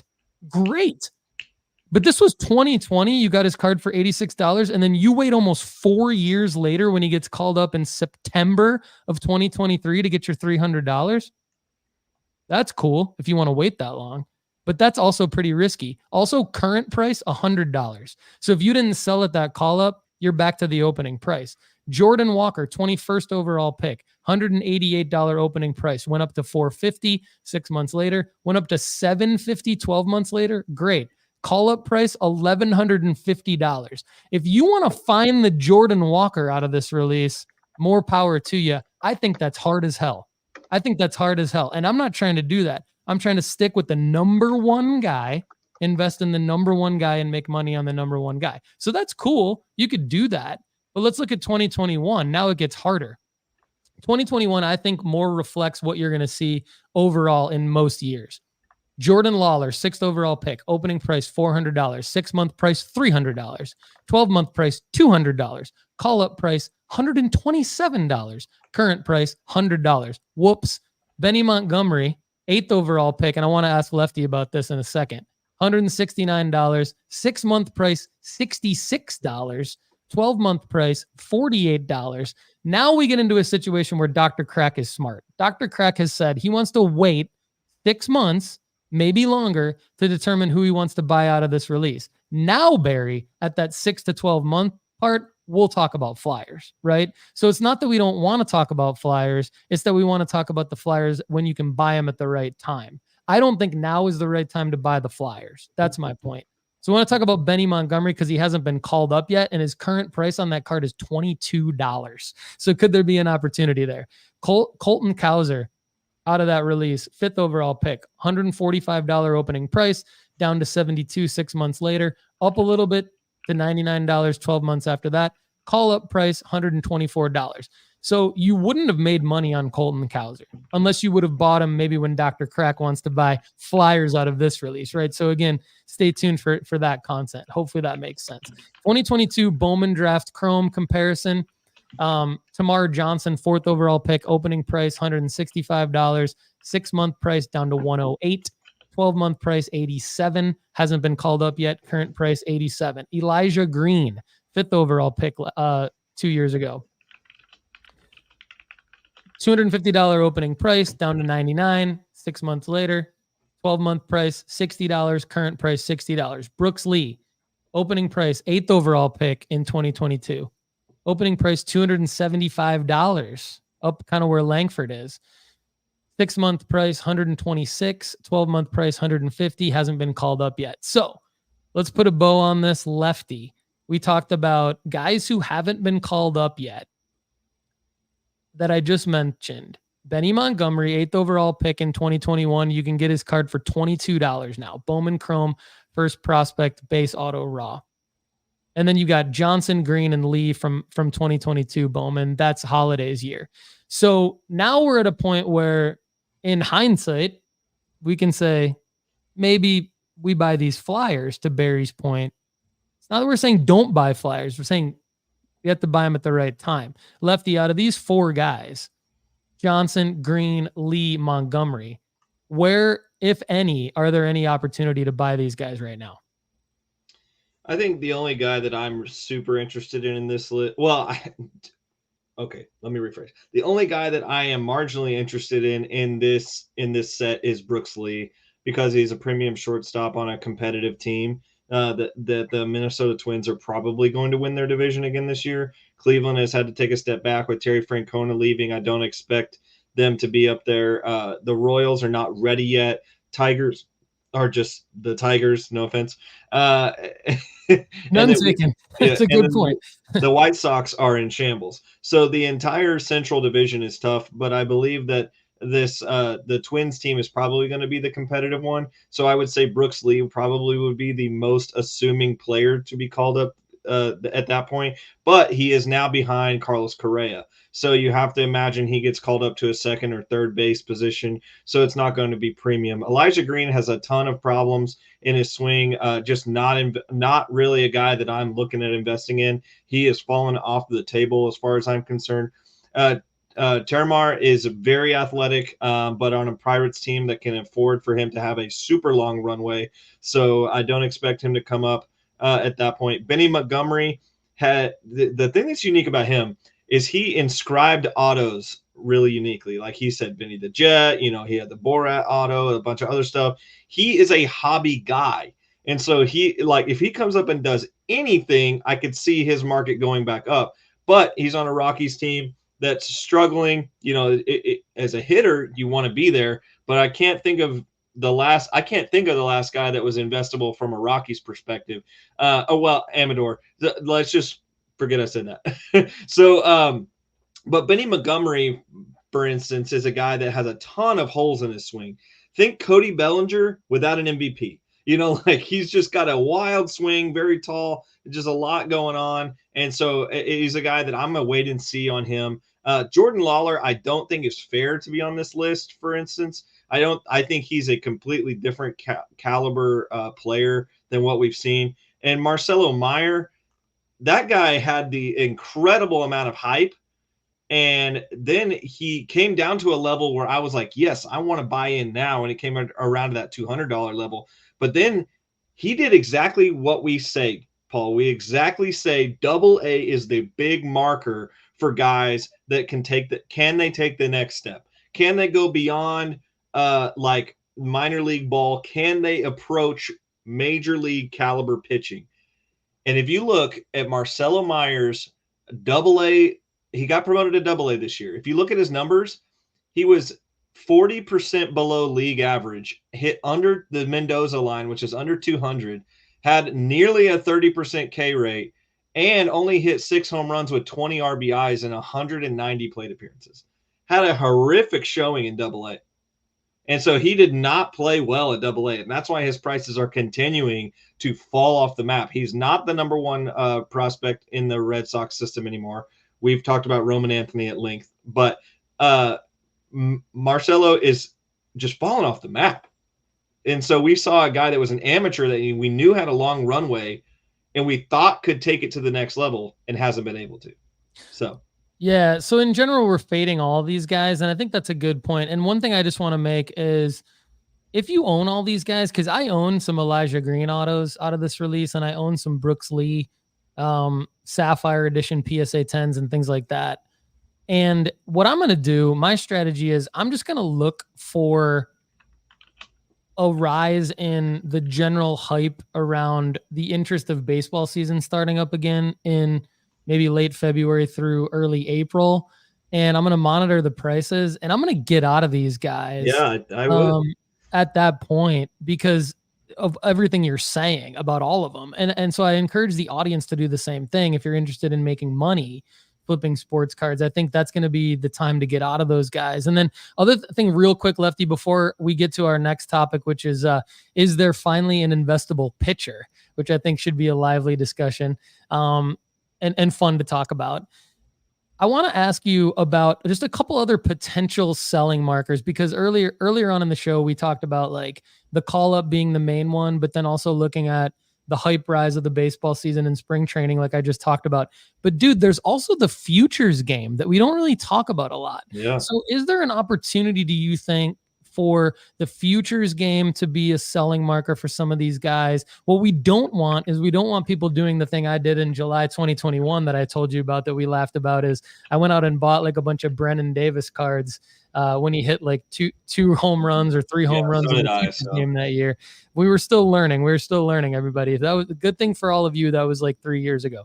So now we're talking based on our own experience and our own L's here to help you not do the same thing we did. We don't want you buying people during the futures game. We want you set up to sell your people during the futures game. So question is the futures game a decent selling point? And then also one of our listeners sent me an article to MLBTradeRumors.com about something called the MLB announced something called the Spring Breakout game Series. Can you talk about these two things? Dude, I was so pumped. I had this in my hopper, man. I thought I was going to hit you with this. But Go for it, dude. So the futures game is a marker that can be a sell marker, but you've got to realize there's probably going to be 1 or 2 guys that's going to rise to the top here in a futures game. You know, for instance, we saw Brennan Davis's marker move during that spring training or that futures game, but not a lot of, Nick Gonzalez played in that same game.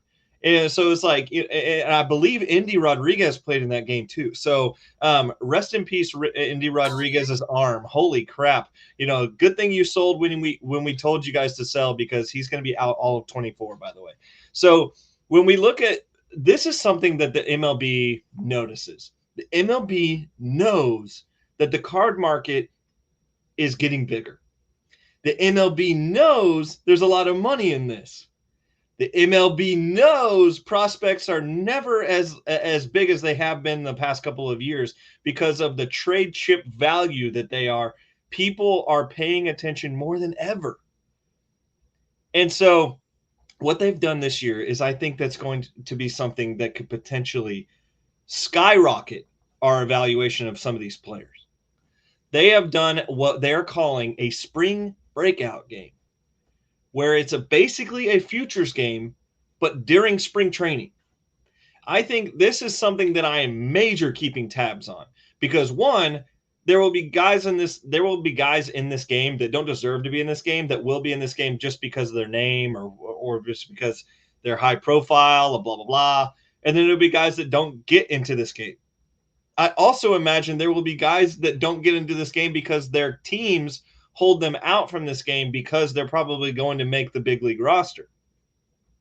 Like, it would not surprise me. I know this is late in spring training, so it would not surprise me if Wyatt Langford, for instance, gets held out of this game because he legit has a legit Texas Rangers game that he's preparing for that same day. I don't know if I don't know enough about it to know like where it is at with all the other games and competition with it and blah, blah, blah. Yeah. You know, like if he's going to make the major league roster, I would imagine they're more focused on that rather than, hey, well, let's send Wyatt to the spring breakout game to get his, his pump in, like who knows? So I'm just saying, like, there is a remain to be seen on this, but I think it could be a valuable experience. And I do think it will be an investable marker and a sell marker for a lot of our players, which makes me go even further into the let's sell in spring training talk, because I want to be, we've talked about this at length. I want to be first to the market. I don't want to be panic selling. I want to be profit selling. Lefty, when I first heard you say this on a deep dive like several weeks ago, I was like, huh, really? But it was enough of a good point that you made where I was open-minded about it. And this is what we talked about, like learning from each other earlier on in the episode and learning and not being like stuck in our ways. And I think it's challenging because like you get so confident about something and we're like, sell it the call up. But then you got me thinking, you made a really good point. And I've started to think about it more and more and really listen to you. And I really think that I am considering sending out sell alerts and listing my own cards for sale in this time period for a lot of guys, and not wait. And I think we take it on a player by player basis now with the call up flag plant, right? I don't know that it's always sell at call up. I think because again, that's a blanket statement and we don't like blanket statements. I think it's a guideline for some strategies to sell at call up, and it's a guideline for others to take a look at selling markers like this. Because if you look at the spring breakout game, they're saying it's a 4-day series of exhibition games in which an organization's top prospect will participate in spring training against the best minor league talents of other teams. This upcoming year's event, 2024, will take place between March 14th and 17th. So we say buy with a sell marker in mind, or with guys that you already own, have a sell marker in mind to sell them to get your money back and crystallize profits. Hopefully they're profits, and hopefully you're not breaking even or losing. But I think what we're saying here is look at things like, when do the rosters get announced for this? Because if it's a guy that may not perform well in the game, or you're a little bit wishy-washy on, or you could get something back for, that could be a selling marker. Oh, he's on the roster for this. That could be a selling marker. It could be a selling marker when they play in the game. It could be a selling marker, like we say sometimes, end an auction before the game or during the game. There's all these little intricacies with this. So I'm really fascinated about how this is going to go down. I don't think I've ever been more excited about baseball cards because of all this stuff, to be honest with you. Yeah, I think I have gone through a run over the past 2 to 3 months of being excited about basketball cards. And I imagine that's where you're at with your baseball cards right now. It's just like, there's just been a lot of opportunity. There's just a lot on the table, And so when we look at what this potential spring, I mean, the baseballs, they're smart.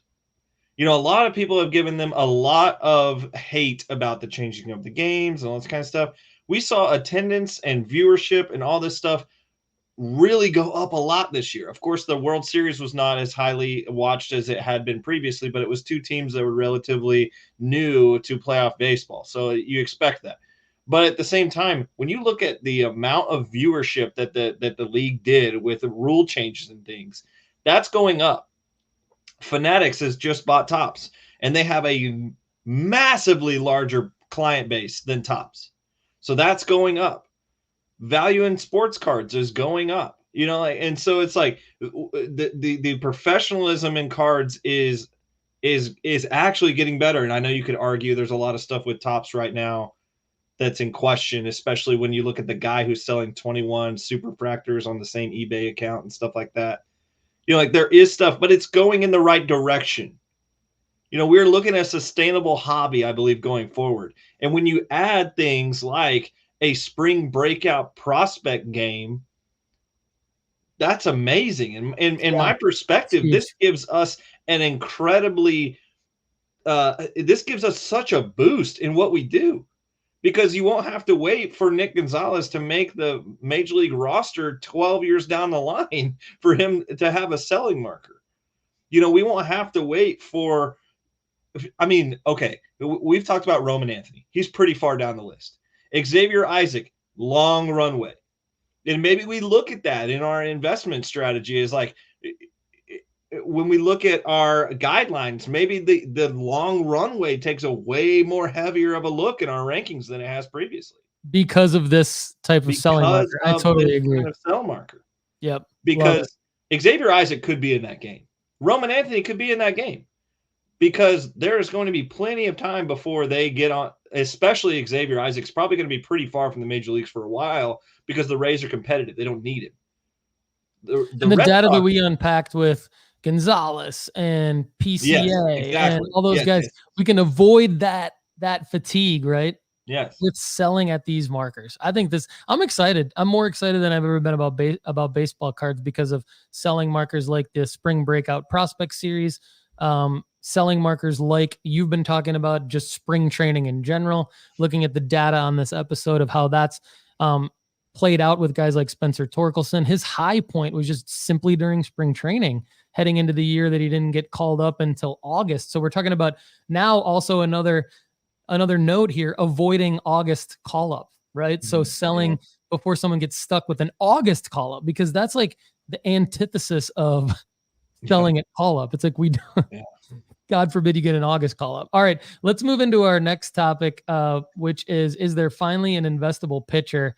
Brian Steeler 714 has a question in the chat that I want to get to because he's a super chat premium member. So we're going to get to him in today's app. For everyone else, we love you. Go to nooffseason.com/ask, and we're going to get you in on the Overflow show.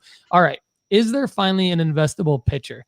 Skenes versus Rocker versus Casey Mize. And I'm kind of glad that Chad's not in for this point, because I think he would maybe go off into some kind of tangent that might not make sense. Chad, I love you. But really, I'm just trying to make a point here with, should we buy Skenes? That's the question. Should we buy Skenes? And I want to look at two things just because people out there might not know why we don't invest in pitchers. And so Lefty can kind of unpack that a little bit too. But when you look at Casey Mize, this was a long time ago. Actually, this is from 2018 draft. He was the number 1 overall pick of my Detroit Tigers, and that obviously was not a great pick. Opening price $109, 6-month price $275, 12-month price $399, which is a little unfair because that was during the boom of 2021. The all-time high of everything was 2021. His call-up was April 2020. And so that would have been closer to probably like the 150 to 200 mark at call up. But his current price is $32. Kumar Rocker, he was drafted like 17 times before he finally signed with the team. Opening price out of 2022 draft. There's only 11 sales of this card, and there's only 8 sales of the Mize card. That's essentially the biggest takeaway here, is that you've got a number 1 overall pick in Casey Mize. You've got a 2-time top 10 pick in Kumar Rocker and a top 3 overall pick in Kumar Rocker 1 time. Only 11 total sales of their first Chrome Prospect Auto Raw of Kumar, and only 8 of Mize. Now, Skenes has already far surpassed the 19 sale number in just, 72 hours. So he's obviously a different beast. $206 is the average sale of his Bowman Chrome First Prospect Auto Raw. Invest or fade Paul Skenes, Lefty. I'm going to give you my take in a second, but talk about Skenes. I know the audience is probably like drooling to hear about if we're buying Paul Skenes, how people can make money on Skenes, etc. I think another point to add to this here is pitchers are so injury prone. And I think not only are they not every single day in the lineup, not only are they, they're not hitting bombs, unless you're Madison Bumgarner or Zach Greinke, and those days are behind us because there's a universal DH now. Mize and Rocker hit injuries quick. Rocker, a lot of them. And so we kind of saw that and expected that. And I think people have expected that into the pitchers. Pitchers used to be cards that were desirable. Randy Johnson, if for instance, is traded pretty regularly, and so we've seen how pitchers can surpass into investable or tradable cards in the past. And I'm not saying that there will never be pitchers that are investable. Heck, I think we have 2 investable pitchers right now. And here's a spoiler alert. They're not named Paul Skenes. They're named Shohei Ohtani and Yamamoto. I forget his first name. And so, like, those 2 guys. Yoshinobu? Yoshinobu. Yeah, exactly. Yoshi Yamamoto is another guy that I think is going to be investable because of the massive contract he's about to sign, probably with the New York Yankees. And after he signs with the New York Yankees, he's not a buy anymore. Right. And so Skenes, he's investable because he has a marker. Yes. Skenes has markers. And Skenes is probably going to be an ace. And Skenes is a stud. And he is awesome. Dolander the same way. They've both been incredible college pitchers. They both will probably have very prestigious MLB careers. Do you ever see Garrett Cole cards traded? No. So, is Paul Skenes investable? Absolutely not. Would I spend $206? Absolutely not. Would I spend $20? Maybe. If I had a Paul Skenes auto, actually, this happened at the National. I looked down, I saw a Kumar Rocker first auto, and I said, how much is that? And the guy was like, I have it for 50. And I said, would you take it for 15? And he said, yes. The guy sold it to me for $15 and he had it labeled for 50. He wanted it off his table. Yeah. That's a good, that's a great story. And I bought it for my dad's office because he doesn't give a crap about sports cards, but he just loves the Rangers. So he has a Kumar Rocker Rangers auto in his office, And so it's like, that was the point of the sell marker it was for my dad. It wasn't even investable.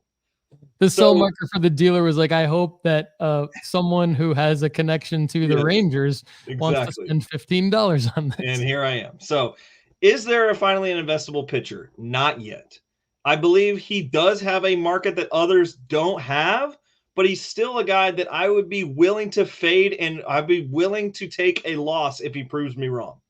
If this card goes up to $400 or $500 value when he gets called up and blah, blah, blah, then I'll be like, I'll take an L there, but I would have taken a W on Langford, and I would have taken a W on Holiday, and I would have taken a W on Churio, I would have taken a W on Xavier Isaac and Kobe Mayo, and all these other guys that I'm okay taking an L on one pitcher that proves me wrong when the entire market says don't invest.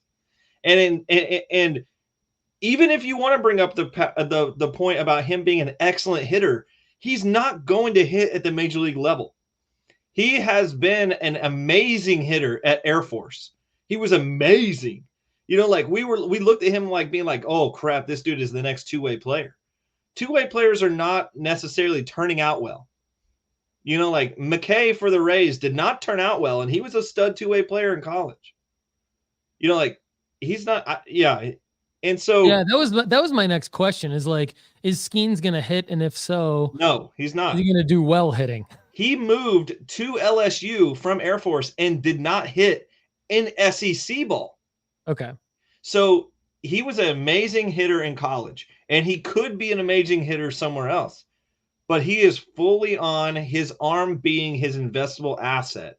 And I think he's like, hey, I'm just going to do what the club wants me to do.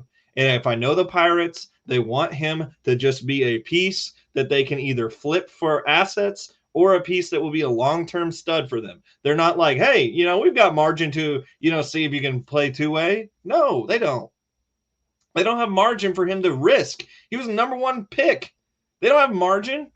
They need him to be a bona fide stud. So they're going to take a long time with him. They're going to be super safe with him. He's going to have probably a long runway. All those things do not bode well for us. And he's not going to hit. He's just not going to hit. Fade Paul Skenes.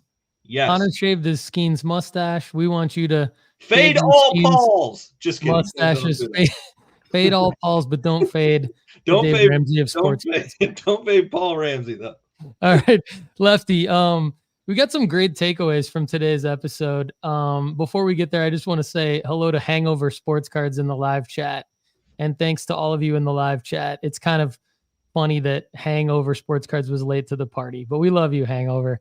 If you're not in the live chat and you're listening on the podcast apps, we love you just as much. Hit us up on the Discord at sportscardstrategy.com. Follow us on Instagram at sportscardstrategy and DM us. And please, please, please go to the YouTube channel, youtube.com/Paul Hickey, and subscribe to the channel. But takeaways from today's app before we get to, we're going to end with Brian Steeler 714's question. Takeaways: buy Wyatt Langford first base autos and keep raw if they're in good condition. To Chad's point, you probably have some time to grade at PSA if you're really confident that it's in good condition. I mean, if you don't do a bulk play, it'll come back fast. Yeah. So there's margin there too. I mean, you could, to Lefty's point, you could go ahead and just send it in by itself and get it back quicker. PSA's got that option. If that's really what we want you to do. I mean, it's that simple. We had a whole 2-hour episode, and that's what we want you to do. But it's a lot to talk about, right? Because I think people we have to give the case for why we stay so narrow. If you want to buy jumbo hobby boxes and keep them sealed and sell in March and April, that's an option too. There's a lot of other options to make money that we'll get to in a second that are other key takeaways from our research. But in terms of what to do with this release, that's what to do. Here's what not to do with this release. Don't spread yourself too thin across prospects. That is a mistake. That is a mistake that Lefty and I both have firsthand experience doing. Guilty. Now, granted, it was worth it for us for many reasons, even though we lost money back in the day. It was worth it because it was exciting. It was fun. It gave us stuff to talk about. It gave us content to create. We were okay taking the loss. We learned from that so that we can make money now. We just want you to make money flipping sports cards, our audience, and we care about you. And so that's why we're saying don't spread yourself too thin across prospects. Don't be a hero. You are not an MLB scout. I'm sorry to tell you that, but breaking news. If you're listening to this show, you are not an MLB scout, meaning you don't know more than other people do, and you shouldn't try to prospect yourself. If you want to make money, we want you to buy these Wyatt Langford Bowman Chrome First Prospect Autos. Okay, now, also, one thing that I wanted to throw in there that we haven't talked about yet, I alluded to it real quick in the beginning of the episode. Don't be tricked by non-firsts of other top names in this checklist. I think this is actually something that people could fall victim to if they don't listen to our show and they don't listen to this part of our show. What I mean by this specifically is if you look at the checklist for 2023 Bowman Draft, you will see guys on there named Jackson Churio, Ethan Salas, Jackson Holiday, Xavier Isaac. These are not investable cards. These are not their first prospect cards. They've already had their first prospect cards. Just because this is a prospect card, this is like the equivalent of buying a second or third year card for guys like Joe Burrow, Anthony Edwards, etc. Okay? I think that's pretty clear, but let us know if you have any questions on that at nooffseason.com/ask. Don't buy Tom Brady cards out of this release. That was an interesting footnote. There's no selling marker for these cards. It was a good marketing idea by Fanatics. It was extremely well executed because it got every single person in the entire massive hobby that we're in across all social media outlets only posting and talking about pictures of that frickin' Tom Brady card for an entire week. So great job to Fanatics. Don't buy those cards. Don't buy prospects that have no selling marker. No clear selling marker in mind, no date. Don't buy prospects that have an unknown ETA, an unknown expected call-up date, or a call-up date past 2025. It's just a risk like Marcelo Mayer. And yes, Marcelo Mayer struggled with injuries. All right. I want to talk about other key takeaways from this research. This is where I think we get Lefty in here too to comment before we get this Steeler 714's question and then wrap up the show. Safe way to make money, I think. Don't forget to look at going where they ain't, right? At the top of the show, I said something like, typically we would come in and say, look at 2022 Bowman draft, look at 2021 Bowman draft. Don't forget about that. Opportunities to buy Holiday and Churio right now are there while everyone else is buying Skenes and Langford. So we're kind of double dipping here. We're buying Langford, but we're also going, because so many people are buying Langford and buying other people out of this release and putting their money into wax and putting their money into breaks. We want you also going back. Don't forget to go back and look at Holiday and Churio prices because they have selling markers coming up here. You can safely make money buying the top prospect from Bowman draft a year after their initial release and selling at call up or selling at some of these other markers we've talked about on today's show. This is the safe Dave Ramsey of sports cards way. An early selling point, I think this is kind of what we hit on. If you're already 50% up or more on a lot of these guys, especially if you're already 2 to 3x up during March, I would consider offloading if there's hype and don't wait till call up because we don't want you to risk a call up where either there's a bunch of other people stealing the limelight in a call up flurry by major league teams, or we don't want you to, God forbid, get a August or September call up. So there's hype around Torkelson. Again, quick reminder, there was hype around Torkelson in February, March 2022. That was when his card exploded. People who waited till August and beyond that call-up lost huge. Again, we already talked about not going too deep. So just real quick, Buffalo Boone in the house, what's up? Good to see you in the live chat. Quick notes before we get to Steeler 714's question for Lefty and then wrap up the show. Graybos, our lovely local card shop in Richmond, Virginia that also has a website and breaks on whatnot. They are having a singles auction on Wednesday, so 48 hours basically from now, Wednesday, 7 p.m. Eastern, December 20th. Singles auction, whatnot.com, Graybos_cards. Go follow them and participate in this auction. It's the A-team, Graybo and Cole.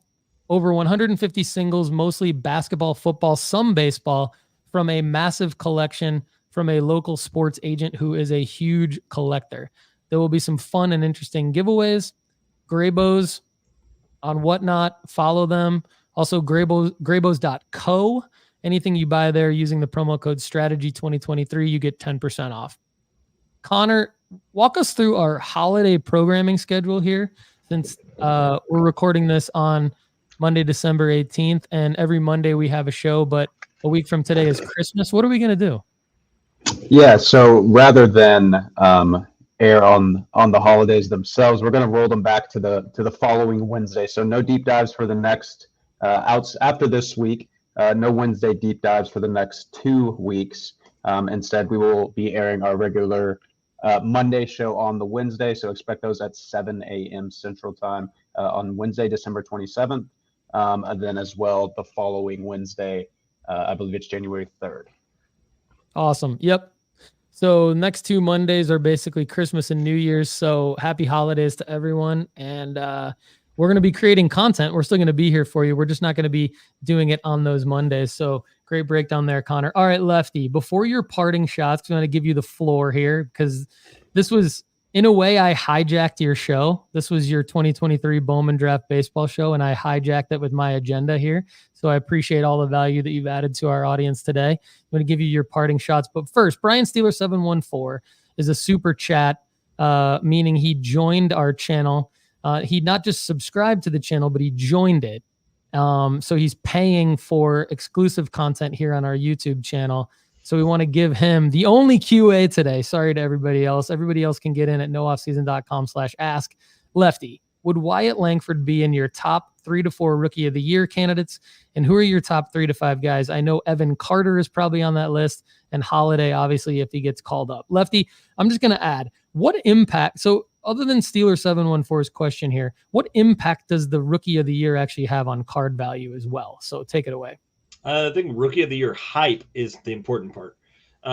We've talked several times about how there are guys that you can buy on and then sell on the hype of a rookie of the year candidacy. For instance, we've talked about Julio Rodriguez. I almost called him Julio. That would have been humiliating. We have sold on Rodriguez preseason on his expectancy of winning. We sold early on other guys as well. We sold early on Corbin Carroll. I think we are going to sell early on both Evan Carter and Wyatt Langford because they probably are both in the top 5. I don't know exactly when they're going to call up Holiday. You know, he could get called up right outside of spring training, but he could get pushed, you know, to like later in the year. The only reason I think you sell later in the year is if you have bought the midseason dip on a certain player that is going to win a rookie of the year. I did that this year with Corbin Carroll because in the middle of the year, everybody had already sold off a bunch of Corbin Carrolls at spring training, and then they were lower in the middle of the year, and I bought and then sold again later. That's a different kind of play. What I am advising here is that we sell all the people that could potentially win rookie of the year right at spring training, you know, and so it's like get out and potentially sell into those markers of rookie of the year at spring training. You know, I'm potentially wanting to sell Bobby Witt Jr. in April because I think the MVP marker could be there. Am I going to wait on Bobby Witt Jr. being an MVP? No, I might be waiting forever.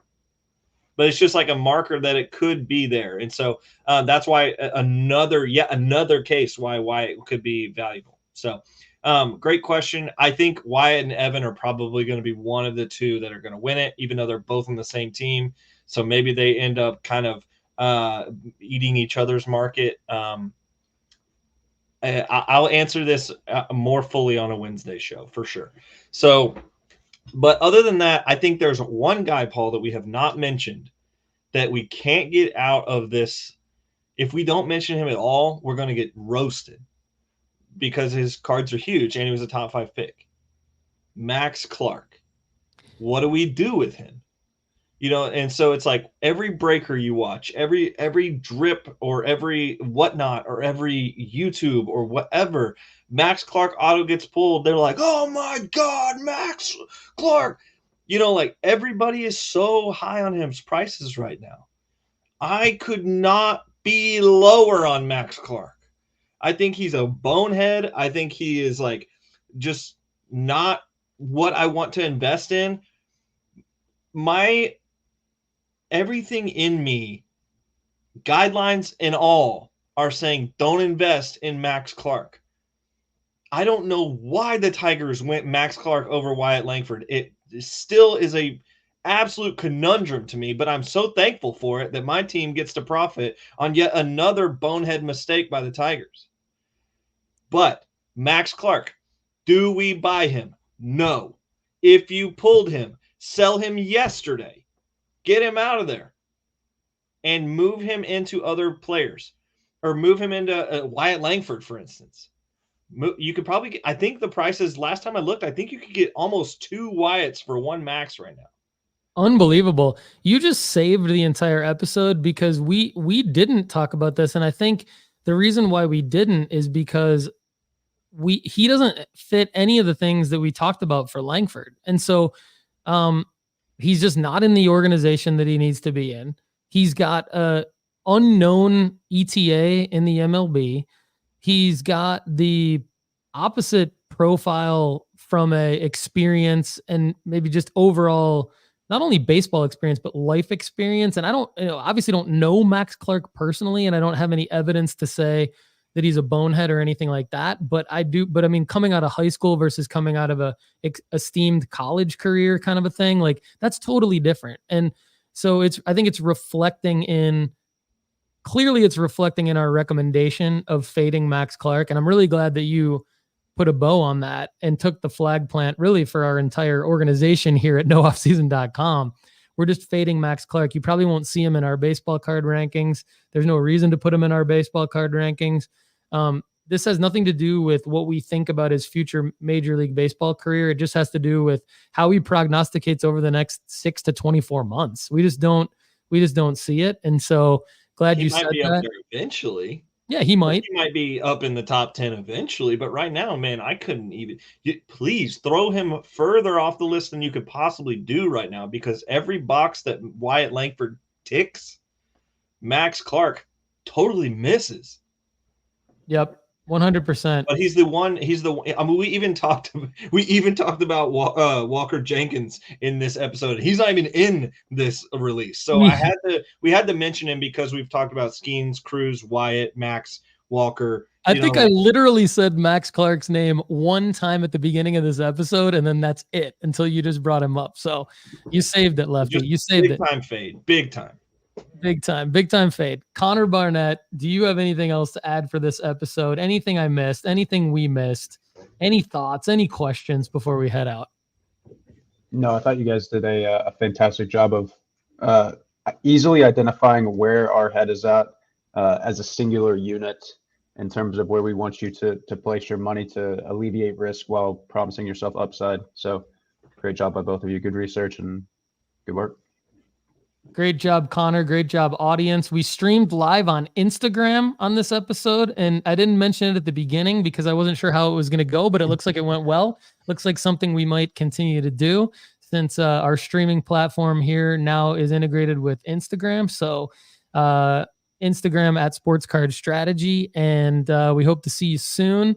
We're going to have deep dives. Looking forward to the residual of this episode onto the deep dives, and then of course covering all the other sports that we normally cover later this week on the deep dive. So thanks again, everybody. Happy holidays.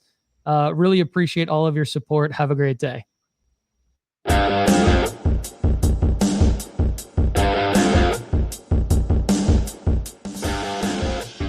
Thank you all for watching and listening to the Sports Card Strategy Show. I'm Paul Hickey with nooffseason.com. Don't forget to get your free 30-day trial at nooffseason.com today, and you can get great information to help you build your sports card investment portfolio, as well as take classes at Sports Card School, sportscardschool.com.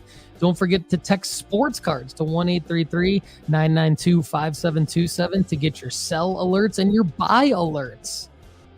Also, we would love it if you leave us a positive review on Apple or Spotify, wherever you get your podcasts. And please subscribe to the YouTube channel at youtube.com/Paul Hickey. Thanks for being part of the nooffseason.com family. Have a great day.